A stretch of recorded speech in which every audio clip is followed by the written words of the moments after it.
Bimo nampak emosi. Tanpa sadar, dia mencengkram erat ponselnya sendiri, melampiaskan amarahnya dalam hati. Beberapa menit yang lalu, dia baru saja menerima pesan yang berisikan sebuah foto memperlihatkan Jenny sedang berdua dengan Fadli.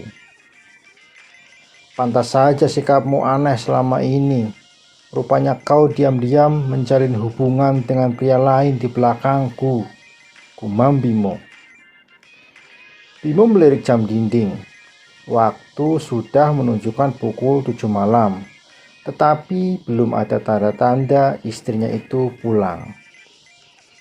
Dia menyalakan ponselnya, mencoba untuk menghubungi nomor Jenny.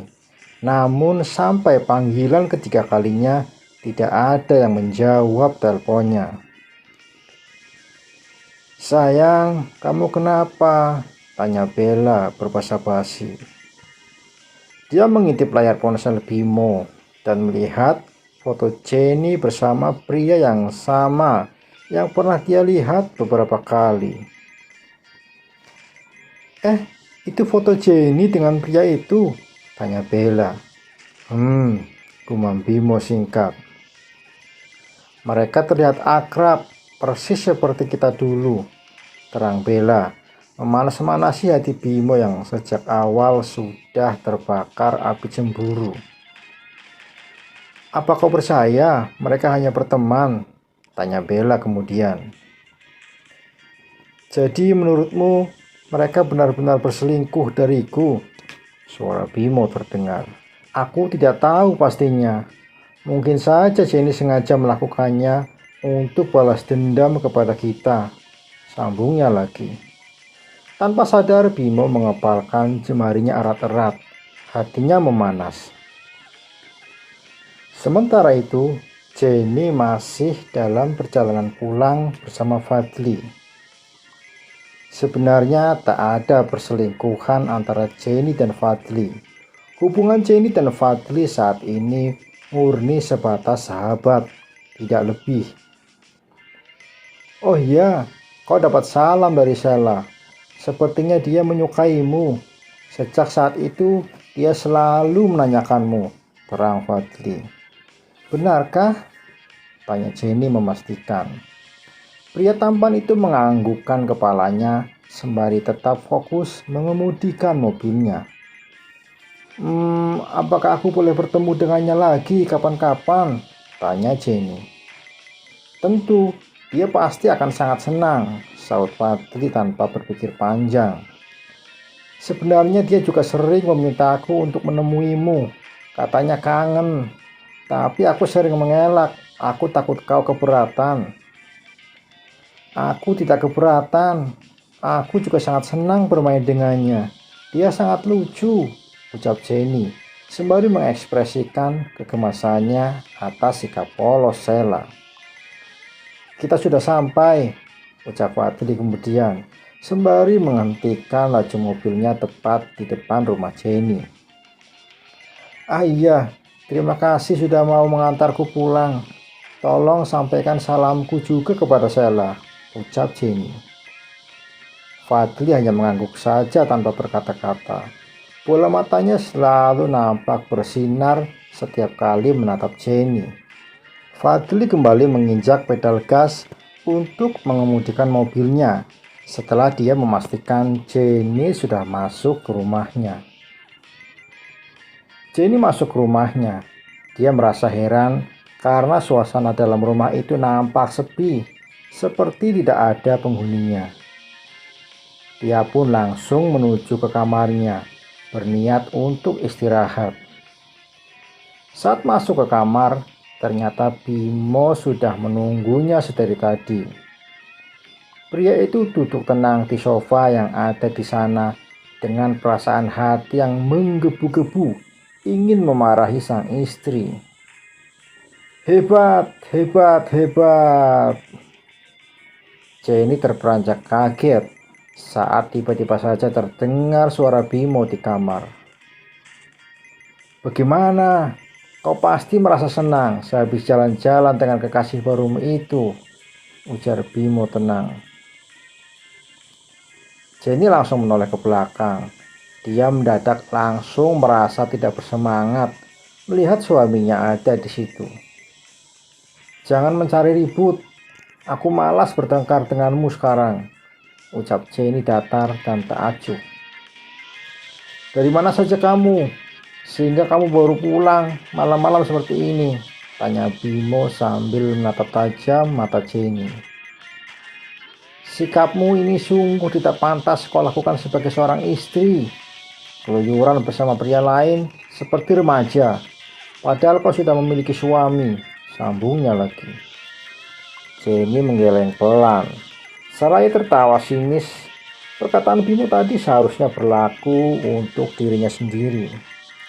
Namun, pria itu sama sekali tidak berkaca untuk melihat kesalahannya sendiri.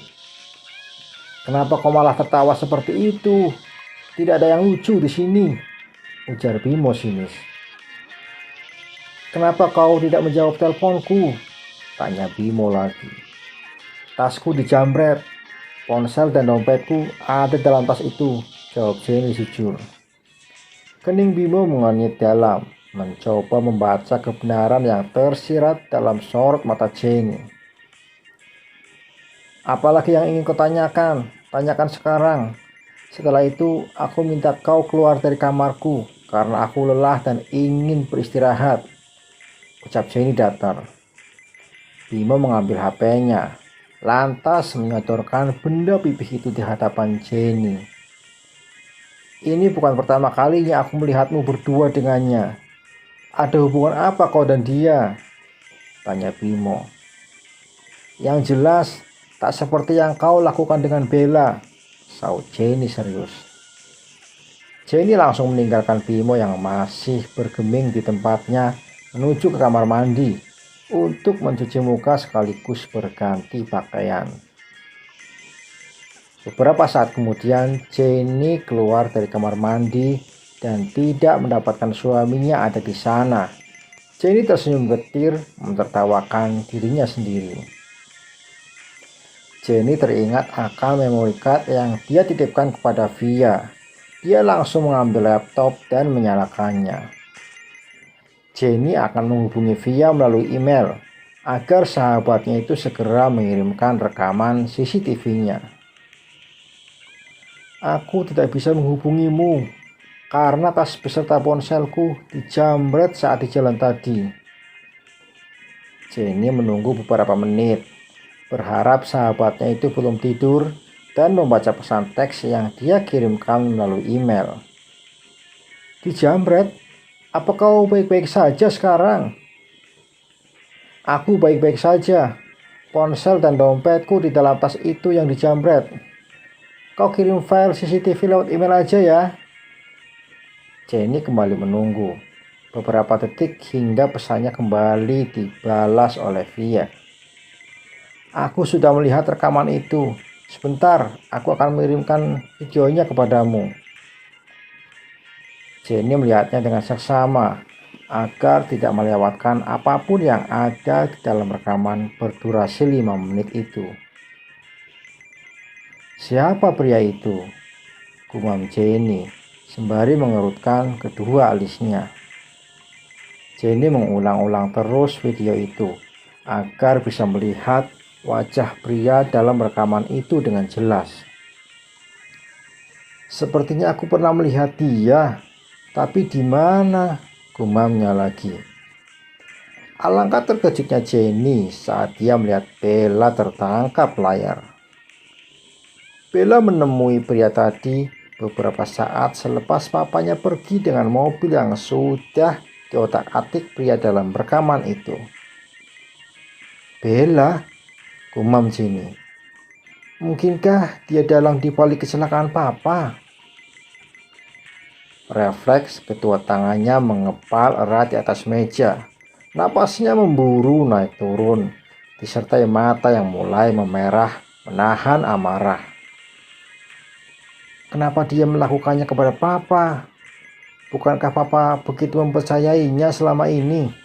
gumam Jenny lirih. "Apa kau sudah melihatnya? Menurutmu apa mungkin Bella yang merencanakan kecelakaan papamu. Jenny terdiam. Dia hanya membaca pesan via tanpa membalasnya.